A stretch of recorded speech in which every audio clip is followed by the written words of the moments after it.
నమస్కారం అండి. నా పేరు తమన్నా సింహాద్రి. మీకు అందరికి సుపరిచితురాలినే.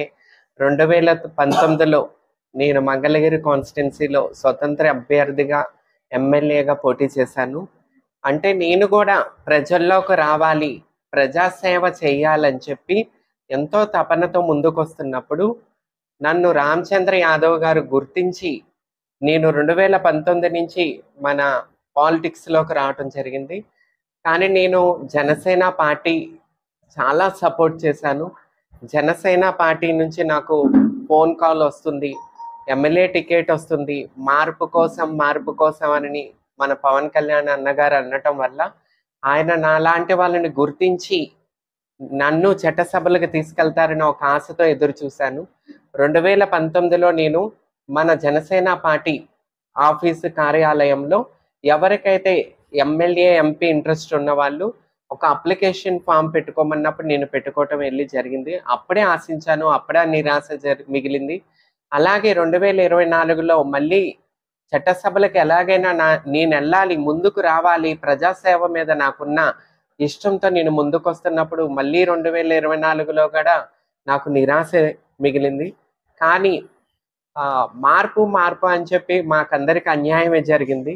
కానీ రామచంద్ర యాదవ్ గారు లాంటి వారు ముందుకు రావటం, ఆయన పార్టీ బీసీవైపీ భారతీయ చైతన్య యోజన పార్టీ నన్ను గుర్తించటం, నా పని గుర్తించటం, నా లాంటి వాళ్ళని చట్టసభలకు తీసుకురావాలని చెప్పి బీసీవైపీ పార్టీ తరపున రామచంద్ర యాదవ్ గారు నాకు పార్టీ టికెట్ ఇవ్వటం జరిగిందండి.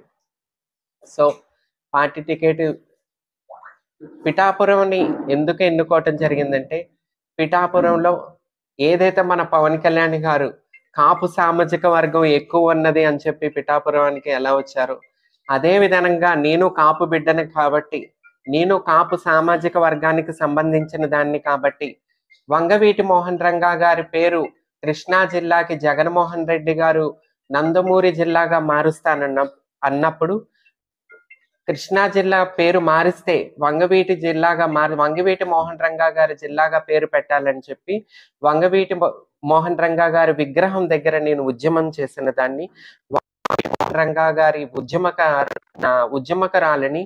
సో అన్ని రకాలుగా నేను ఎలిజిబుల్ కాబట్టి నేను పిఠాపురానికి రావటం జరిగింది.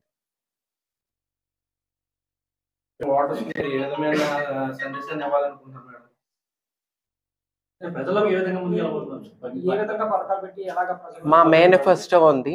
మా బీసీవైపీ రామచంద్రరావు గారి పార్టీ మేనిఫెస్టో ఉంది. ఆ మేనిఫెస్టోని మేము పబ్లిక్ లో తీసుకెళ్లి కొత్త ప్రజాస్వామ్యంలో మార్పు కోసం రామచంద్ర యాదవ్